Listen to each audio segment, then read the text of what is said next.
Film dimulai terlihat mobil dari sebuah penginapan resort bernama Anamika. Mobilnya lagi nganter sebuah keluarga menuju ke penginapan. Mereka bernama Guy, Priska, Trent, dan Maddox. Maddox nyanyi-nyanyi sambil menikmati perjalanannya. Sampai ibunya bilang kalau Maddox punya suara bagus dan gak sabar pengen denger suara Maddox pas sudah dewasa nanti. Setelah sampai di resortnya, mereka disambut sama manajer resortnya. Lalu mereka lanjut disuguhin welcome drink atau minuman selamat datang sama seorang pengawal cewek. Di sana mereka ketemu sama keponakan dari bapak manajer resortnya yang bernama Idlib. Singkat cerita, Trent sama Idlib langsung cepat berteman. Sampai-sampai ketika mereka lagi main-main di pantai, mereka tanyain nama dan pekerjaan orang-orang asing yang mereka temui. Malam pun tiba. Guy sama Priska mulai ngomongin soal hubungan mereka yang kurang harmonis. Priska mengingatkan kalau dia sama Guy udah setuju buat kasih anak-anak mereka liburan terakhir, sebelum kasih tahu mereka kalau dia sama Guy mau bercerai. Mereka ngomong-ngomong sampai teriak-teriak yang didengar sama anak-anak mereka. Sebagai hiburan, Maddox menyuruh Trent buat mainin kertas tebak-tebakan kata punya temennya, si Idlib. Esok harinya di sebuah pantai, terlihat ada rapper bernama Sedan yang lagi bersama ceweknya menikmati pantai mantap itu. Balik di resort, keluarga Guy yang mau sarapan ditanya sama Pak Budi, mau jalan-jalan kemana hari ini? Setelah dijawab sama Priska, Pak Budi memberitahu kalau ada sebuah pantai private tersembunyi mantap yang ada di pulau, dengan alasan kalau dia cuma kasih tahu ke tamu-tamu tertentu aja. Mendengar itu, keluarga Guy pun pada oke mau ke sana. Terlihat keluarga lainnya yang lagi mau sarapan. Mereka bernama Charles, ibunya bernama Agnes, istrinya bernama Crystal, dan anaknya bernama Kara. Crystal mau order jus kalsium sambil bilang ke pelayan kalau dia benar-benar mau jusnya ada kalsiumnya karena dia mengalami kekurangan kalsium. Tiba-tiba ada seorang wanita jatuh kejang-kejang bernama Patricia. Melihat itu, Charles menghampirinya dan bilang kalau dia adalah seorang dokter. Dibilang suami Patricia bernama Jarin kalau dia adalah perawat pria, dan mengasih tahu kalau istrinya mengalami epilepsi. Gak lama setelah itu, Patricia akhirnya kembali normal lagi. Setelah itu, terlihat keluarga Guy yang udah siap-siap mau berangkat ke pantai tersembunyi itu. Lalu keluarga Charles ternyata juga ikutan, dan akhirnya mereka pun berangkat. Setelah sampai di tempat parkir pantai, Charles minta tolong buat bawain barang-barangnya ke si supir. Tapi si supir bilang gak bisa, karena dia mesti cabut balik. Dan pantainya juga udah gak gitu jauh lagi. Setelah melewati jalanan di celah tebing, akhirnya mereka sampai juga di pantai private tersembunyi itu. Di sana Maddox kaget ngeliat ada rapper favoritnya si Sedan.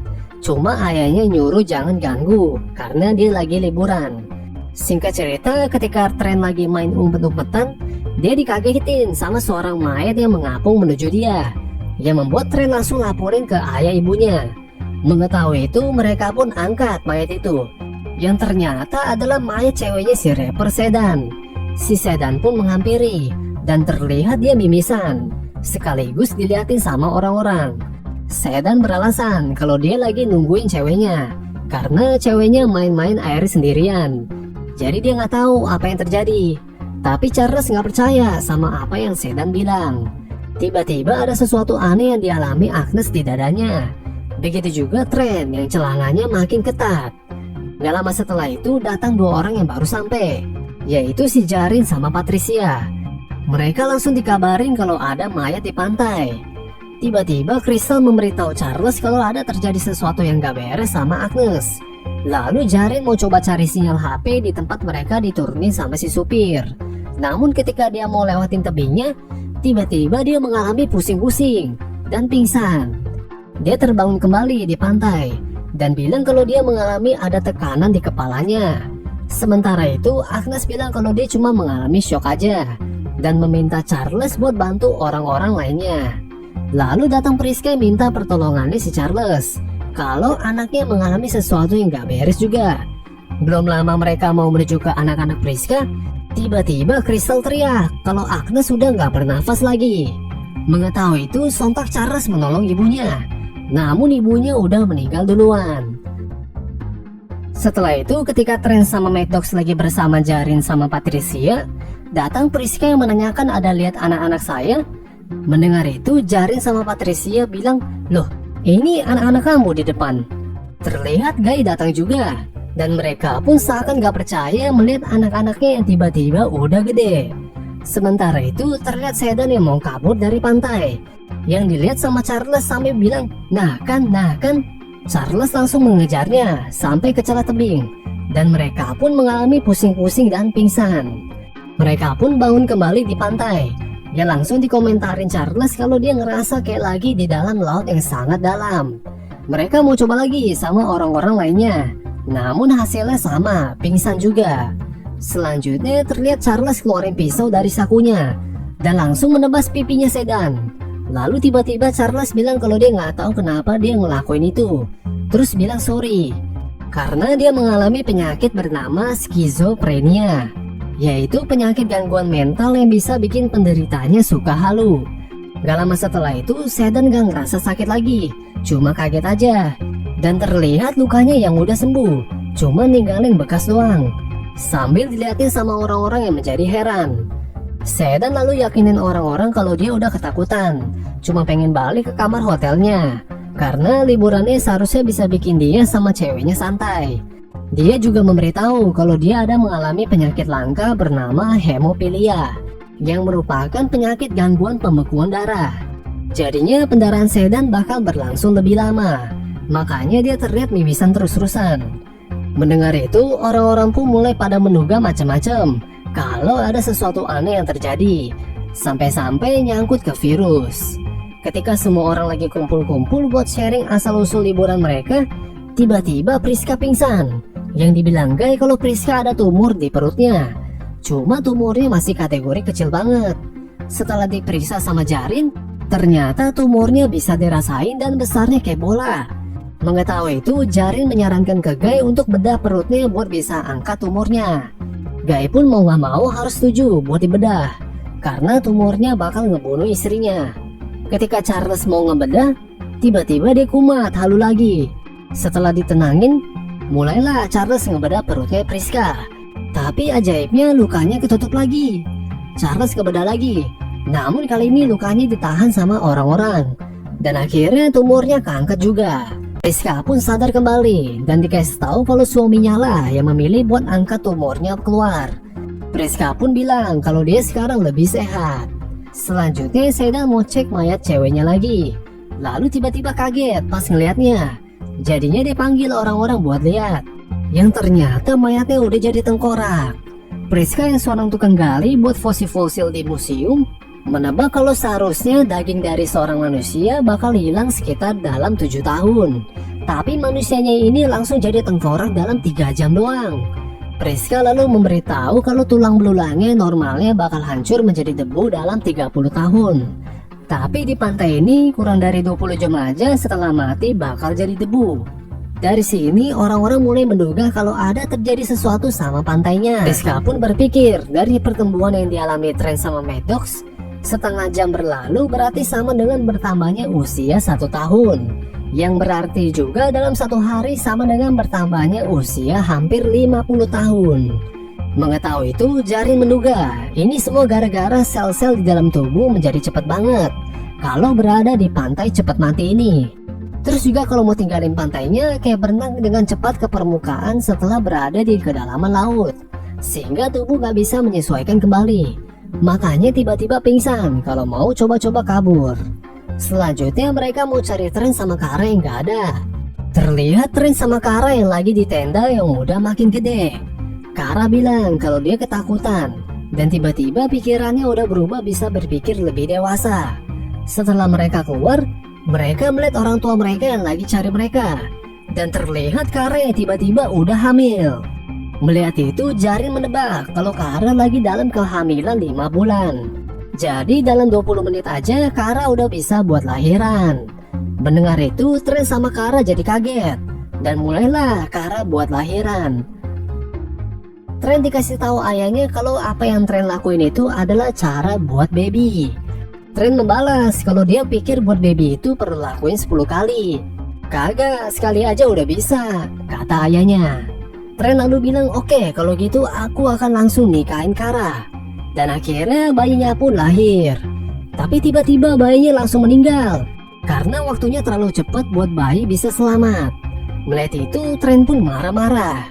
Setelah kejadian itu dan orang-orang menenangkan dirinya masing-masing, tiba-tiba ada teriakan dari Patricia yang meneriaki Charles yang lagi nusuk-nusukin Sedan. Gara-gara penyakit halunya Charles makin kumat dan Sedan pun tewas. Orang-orang lalu coba rebut pelan-pelan pisaunya dari Charles dan berhasil. Selanjutnya Jarin mau coba cari pantai lainnya buat cari pertolongan, sekaligus mencari obat epilepsi buat Patricia. Jarin beritahu juga kalau dia pernah di tim renang dan dia pun berenang menuju laut. Berikutnya orang-orang menduga kalau manjat ke atas tebing gak bakal bikin pingsan. Mendengar itu, Trent mau coba panjat tebingnya, cuma ibunya menahannya karena terlalu berbahaya. Dan terlihat ada seseorang dari atas tebing lainnya yang perhatiin mereka-mereka. Ketika orang-orang pada nggak bisa berbuat apa-apa, Maddox mulai bicara ke ibunya soal penceraian sama ayahnya. Dengan menanyakan apakah ada pria lain, ibunya jawab iya. Mengetahui itu, Maddox pun kesal dan mau pergi menyendiri dulu. Jadinya dia menuju air laut dan menangis. Tapi tiba-tiba dia ketemu sama mayat Jarin yang mengapung. Setelah dibawa ke sisi pantai, Guy bilang kalau Jarin pasti pingsan pas berenang, yang menandakan kalau mereka nggak bisa kabur juga dengan berenang. Ketika Trent sama Kara lagi bersama bayi mereka, Trent mau menguburnya sambil teriak bayi mereka yang udah jadi debu.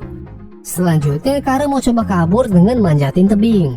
Melihat itu Kara disuruh turun sama orang-orang, tapi tetap Kara terus manjat.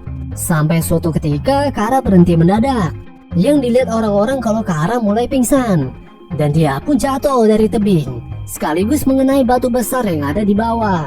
Ngeri. Gak lama setelah itu keluarga Guy melihat Patricia mengalami kejang-kejang gara-gara epilepsinya kumat lagi. Mereka nggak tahu mesti ngapain sampai terlihat dia mengeluarkan busa-busa putih di mulutnya dan dia pun tewas. Pada saat itu juga penglihatan Guy mulai burem-burem dan pendengarannya Priska yang mulai budak. Sementara itu ketika Krista lagi bersembunyi karena malu penampilannya makin tua, dia melihat di kaca kalau punggungnya makin bungkuk gara-gara dia kekurangan kalsium. Priska memanggilnya buat kumpul, namun dia menolak dan lebih memilih buat bersembunyi. Saat udah mau mulai malam, Guy bilang ke Priska kalau dia pernah lihat SMS-nya Priska dari selingkuhannya. Mengetahui itu, Priska pun minta maaf dan akhirnya mereka pun bisa baikan.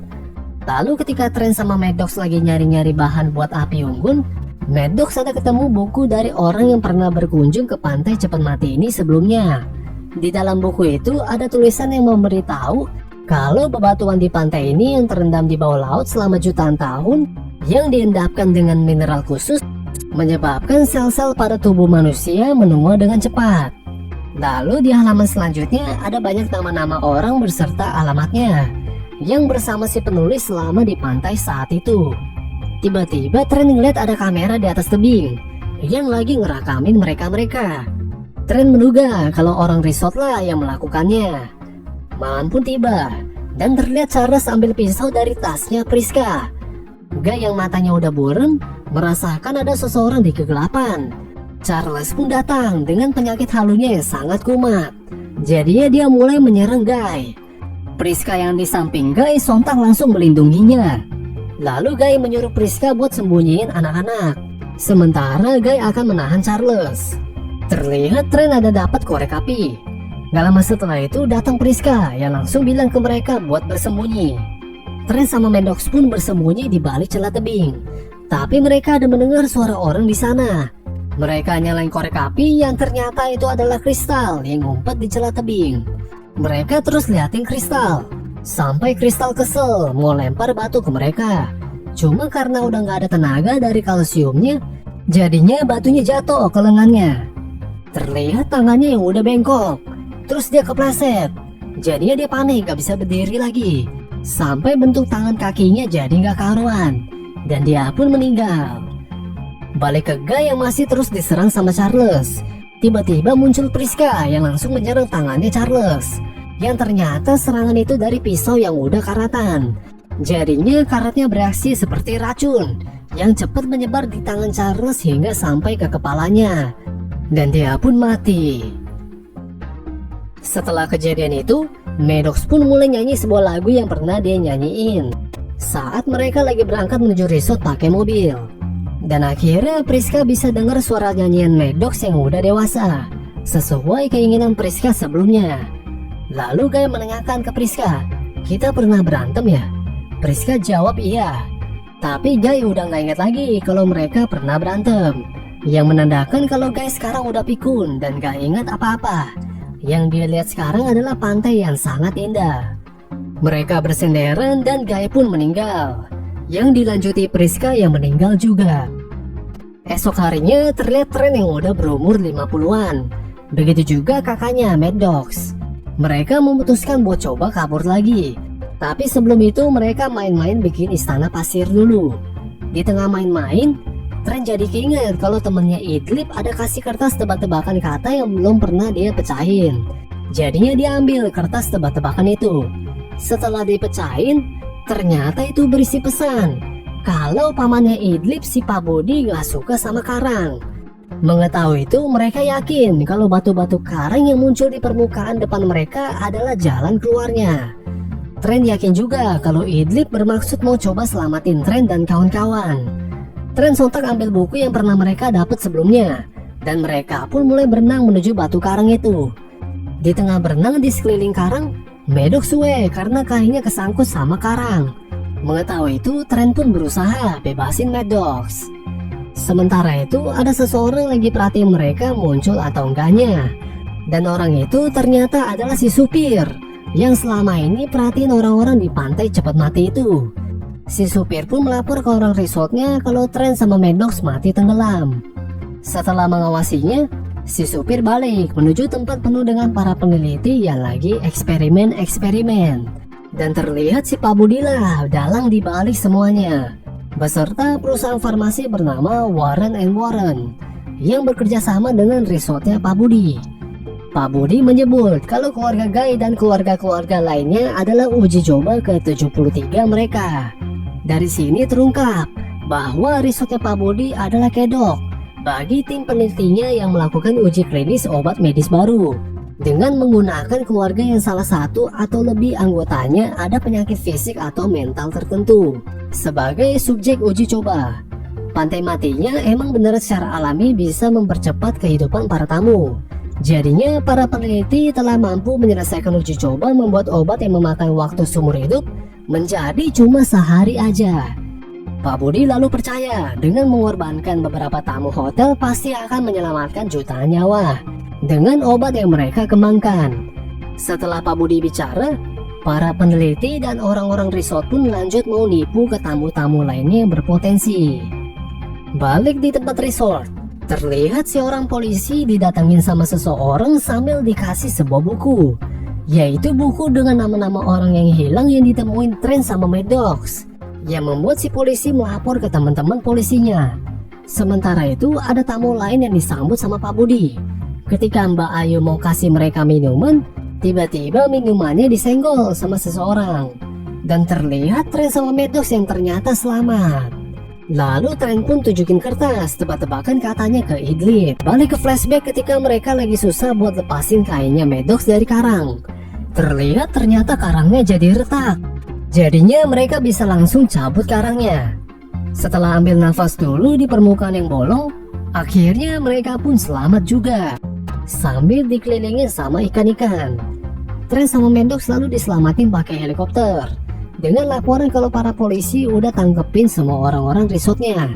Dan Trent sama Maddox bakal jadi saksi penting buat bongkar kedok perusahaan Warren & Warren. Si polisi kemudian kasih tahu kalau bibi mereka bakal menunggu di bandara. Mendengar itu, Trent tanya, "Gimana ya rasanya kalau bibi kamu lihat kamu yang udah berumur 50 tahun gini, terus kamu kasih tahu bibi kamu kalau ini adalah keponakan kamu yang berumur 6 tahun?" Si polisi nggak bisa menjawab, tapi Maddox menjawab, "Slow, tenang bro." Dan helikopter pun tinggalin pantai cepat mati itu. Film pun tamat.